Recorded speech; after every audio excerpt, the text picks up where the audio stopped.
ubuso 560 bivuze ko iyi nzu yaba yubatse mu bibanza bigeze nko kuri 2. Ntabwo byari bigikunda yuko wabona inzu yubatse mu buso bungana gutyo, ariko ngewe nka Moses gutunga kuri Kigali Bandiseri nayikuzaniye. Reka manze nkucishirizemo gatoya urebe ukuntu inzu yacu ari nziza cyane.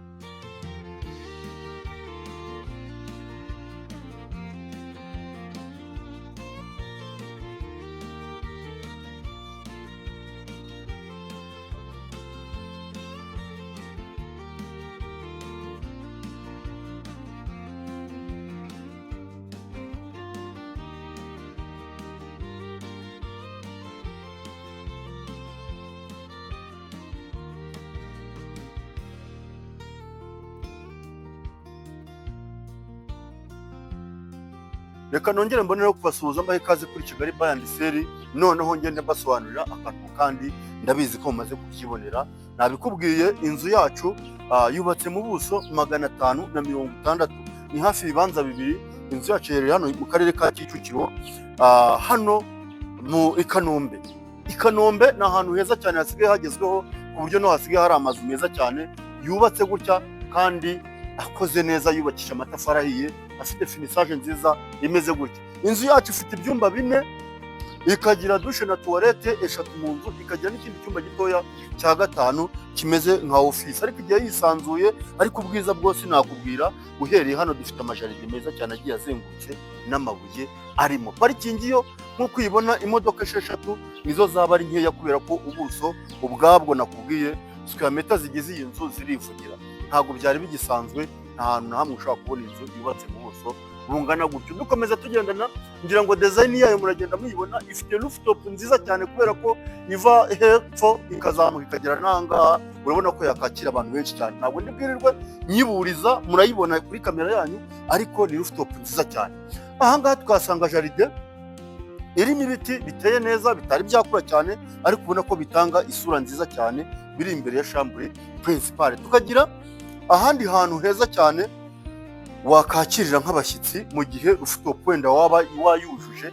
Ahangaha naho wahakirira abandi bantu wicaye, urimo kwidagadura, winjoyinga. Ariko iyi nzu igucitse mu by'ukuri, izi ni za nzu mwirirwa mutubaza ngo ese kuki abantu b'iki gihe bubaka mu buso butoya.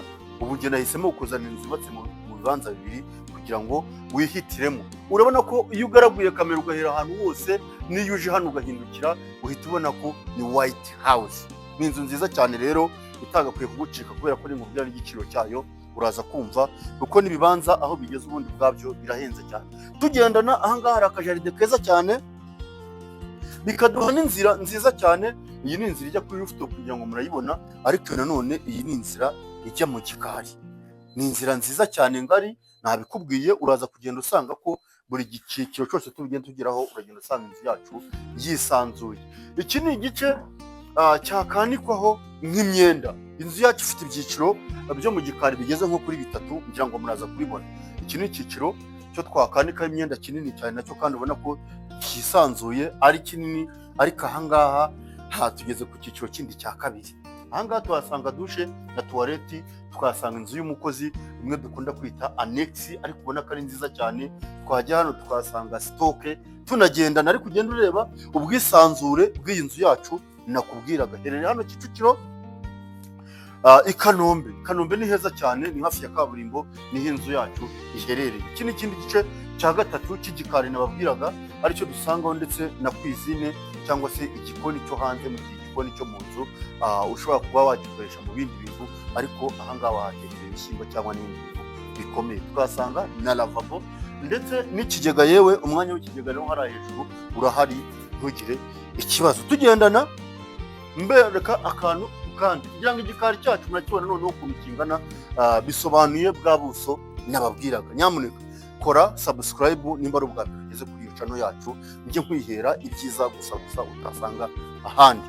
Iki ni cya gikari tukiri kugenda, ntugire ngo uyu ni umwanya wundi uduhingura hano muri ya parikingi yacu, aho nshaka kugira ngo duhite twinjirana mu nzu nyirizina, urebe ubwiza bw'inzu noneho, urebe ubudasa, urebe uburyo iyi nzu apari yuko ari nini, yubatse mu kibanza kinini ariko ifite na finisage nziza cyane iryoshye. Ibikoresho biza gusanga hano nk'amakaro n'amarangi n'ibirahure uraza gusanga ari sawa cyane, ndetse na parafo n'urubaraza ushobora kuba wakicazamo na rw'abantu cyangwa se ukahicarira wenyine na famiye yawe mu gihe warambiwe kwicara muri salo. Urubaraza rwiza cyane rurimo imitako myiza, urugi runini cyane ashyiraho urubaho rwa muvura. Reka twinjirane kandi two gutinda hanze, urebe icyo bita finisage ndetse urebe icyo bita ubugari bwa salo. Reba salo ingana gutya mu cyumba, abahanga basigaye bazi kubaka mu cyumba batitaye kuri karitsiye iyo ari yo yose. Aha tuvuga ni i Kanombe, utaza kwibeshya ngo ni Kibagabaga cyangwa hehe. Reba espace ingana gutya, wateramo intebe zishoboka izo ari zo zose, ariko ubwiza buri kuri parafo yacu n'itara rifunzeho, urabona ko ari ibintu bitanga isura nziza cyane kandi byiza binogeye ijisho. Reka dukomezanye, ariko reka noneho kujya kure narababwira, iyi nzu yacu iri kuri $230,000. ubwo kubazi gukuba ukube na bwa buso wabonaga bw'ibibanza byaba birimo, iyi nzu ntabwo ihenze mu cy'ukuri, kandi izo miliyoni zishobora kuganirwamo gatoya. Twinjirane. Aha ngaha turasanga umutako mwiza cyane w'imbaho umusepara salamanje na salo. Twagaruka aha ngaha tukahasanga igice cyagenewe salamanje. Ni igice kinini cyane, wateramo imeza yakakira abantu bageze nko mu 10 cyangwa 15. Izi ni inzu ziba zarubakiwe ba bantu bavuga ngo ndashaka inzu ifite itandukaniro. Ni iyi ngiyi rero, nimba waragenze ahantu hose ukazenguruka ukaba warabuze inzu kubera ubunini bwayo, iyi niyo nzu nini mugitiyemo, kubera ko dufite lavabo nziza cyane. Aha ngaha nayo ubona ko iri moderne nziza cyane ibereye ijisho, wahindukiza kamera ugahita ubona noneho ugakubitana n'ubunini bwa ya salo nakubwiraga. Reka no gutinda twinjirane mu gikoni. Iki ni cya gikoni cyiza mujya mudusaba ku bantu batajya bakunda ibintu biri open, usanga ko wateka nta muntu ukureba, ntawe uguhagaze hejuru. Urabona ko dufite igikoni kinini cyane, gifite imyanya yose myiza cyane.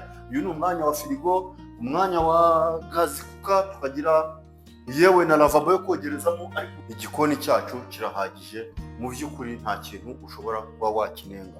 Uhindukije kamera, aha ngaha turafite umuryango wo mu gikoni ushobora kuba wajya mu gikari, ariko mu muryango wa kabiri tuza kugera imbere ndaza kubereka n'undi nanone ushobora kuba wajya. Reka tugendane tuve mu gikoni tugendana twinjirana mu cyumba cyiza cya shambure y'abashyitsi, ariko inzugi zose ni inzugi nziza cyane za muvura, ubona ko zimeze neza cyane. Tukinjira aha ngaha, feri ya mbere tuyifatira kuri dushe na tuwarete nziza cyane nini.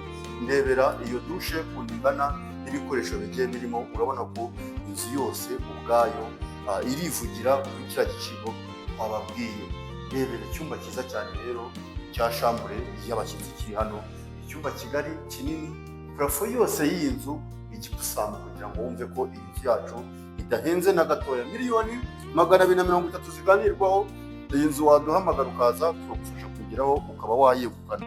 Dukomeze tugendana mbasobanurira igice twinjiyeho, tujya kugisangaho ibyumba 3 ubwo, ariko tuze gusangaho na chambre principale. Tugihingura hano kamera dukubitana wa muryango wundi usohoka mu gikari cyangwa ushobora kwinjiriramo, ariko twe tuzanywe no kuri icyo cyumba cyiza cyane kiri aho ngaho.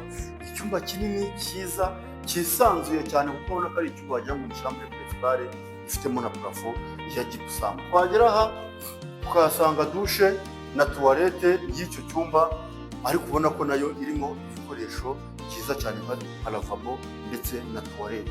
Aha ngaha tukahasanga ikindi cyumba kinini kigari, ushobora gufungamo garderobe, ugafungamo igitanda, ugasagura na espace. Urabona ko ibintu ari sawa cyane. Iki cyumba ya dushe tumaze kubereka bisangira na cya cyumba cya mbere twaberetse. Dukomezanye tukinjira aha ngaha, twinjiye muri master bedroom. Tuhasanga hano umwanya mugari mwiza cyane wisanzuye. Iyi nzu ni nziza kubera ko ifite ahantu wagera kuri korodori ni ngari, wagera ku cyumba ni kigari.